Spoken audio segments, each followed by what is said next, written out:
360 এর মোট উৎপাদক সংখ্যা কত হবে? তাহলে উৎপাদক কাকে বলে? কোন সংখ্যাকে আমরা যে যে সংখ্যা দিয়ে ভাগ করতে পারি। যেমন আমি একটা সংখ্যা নিলাম 8, তাহলে 8 কে আমরা কি কি দিয়ে ভাগ করতে পারি? 1 দিয়ে, 2 দিয়ে, 4 দিয়ে, 8 দিয়ে। তাহলে 8 এর উৎপাদক সংখ্যা আমাদের কটা হলো? 1 টা 2 টো 3 টে 4 টে। কিন্তু এরকম বড় বড় সংখ্যা থাকলে আমরা কিভাবে উৎপাদক নির্ণয় করব?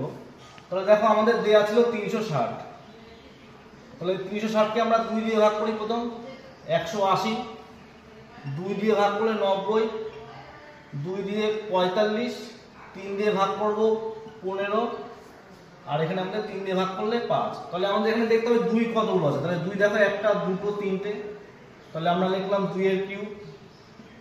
তারপরে 3 কটা আছে? এখানে 2 টো 3, তাই আমরা লিখব 3 এর স্কয়ার। আর 5 আমাদের এখানে একটা, তাহলে আমরা লিখব কি? একটা 5।